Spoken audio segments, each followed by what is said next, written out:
अपने भगवान बुद्ध के विचारों के ऊपर अभी तक प्रकाश डाला। मुझे बहुत प्रसन्नता हुई। आप सबका मैं आभारी हूँ। मैं हृदय से आप सबका शुक्रिया अदा करता हूँ। भगवान बुद्ध के जो विचार थे, जो उनकी विचारधारा थी,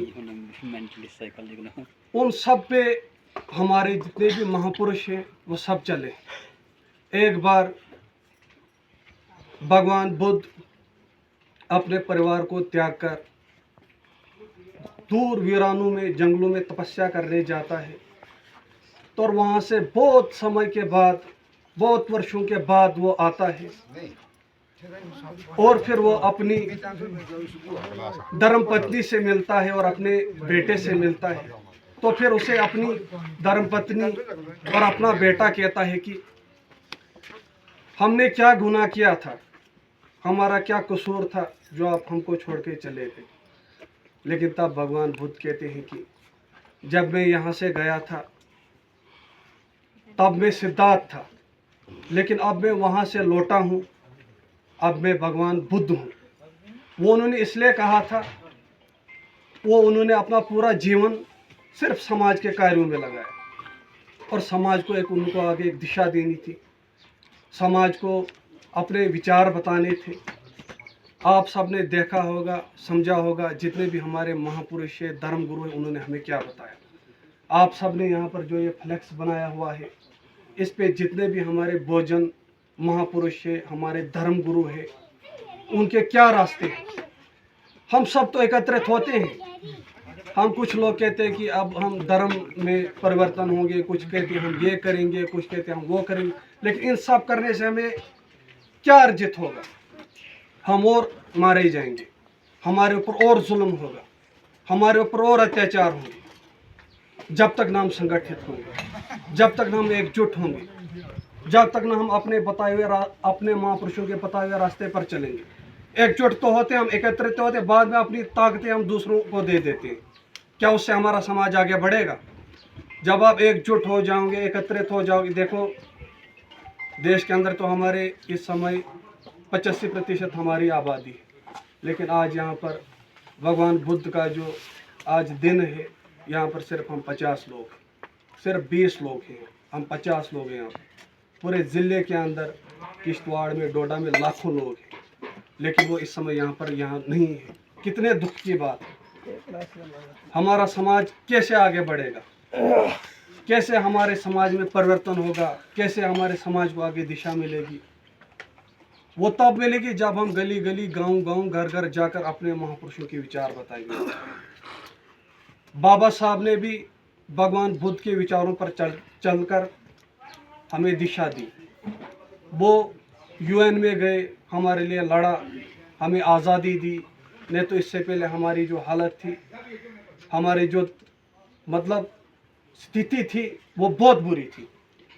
आज हमारा समाज में डॉक्टर है, इंजीनियर है, केएस ऑफिसर है, आईपीएस ऑफिसर है, जो कुछ भी है वो बाबा साहब की वजह से।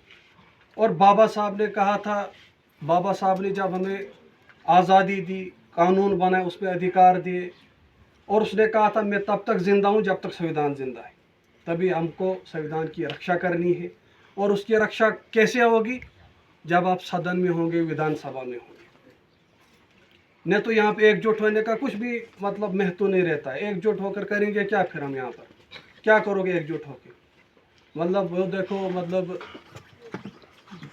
मनोवादी लोग एकजुट होते, एकत्रित होते, देखो मतलब आगे उनका समाज कितना मजबूत होता है, कितना जब वो एकजुट होते। देखो, जब भी कुछ भगवानों के दिन होते हैं, वो कैसे एकजुट होते, एकत्रित होते हैं।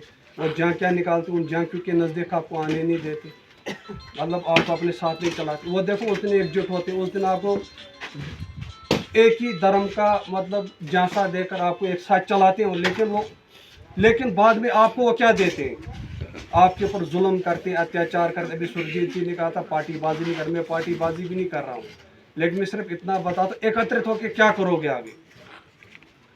बाबा साहब ने कहा था आप एकजुट हो जाओ। आपके ऊपर आज मतलब 50, 40, 70 वर्ष पहले बहुत जुल्म था। एकजुट रहो, आपके ऊपर जुल्म नहीं होगा, अत्याचार नहीं होंगे। और फिर उन्हीं के आदर्शों पे चल के, उन्हीं के सिद्धांतों पे चल के मान्यवर काशीराम साहब आए। उन्होंने कहा अपने संगठन बनाओ, मजबूत हो जाए, लेकिन हमारे लोगों ने संगठन बनाए बिकने के लिए, और वो संगठन बनाकर दूसरों को ताकतें दे दी। तभी एकत्रित रहोगे, संगठित रहोगे, अपनी ताकत बनाओगे, फिर जाके समाज आगे बढ़ेगा। नौजवानों के अंदर आपको एक आक्रोश डालना है, माताओं बहनों को समझाना है।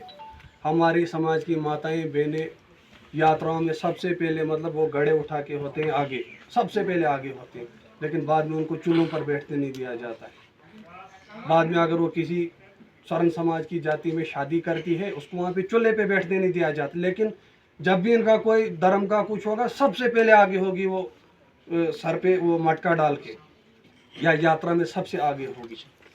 लेकिन लास्ट पे जब समाज के ऊपर जुल्म और अत्याचार होता है, या उन्हें चूल्हे पे बैठने नहीं दिया जाता है, तब वो किसको बताएंगे, किसको सुनाएंगे? हमारा मुस्तकबिल ही नहीं होता, हमारा कोई राजा नहीं होता।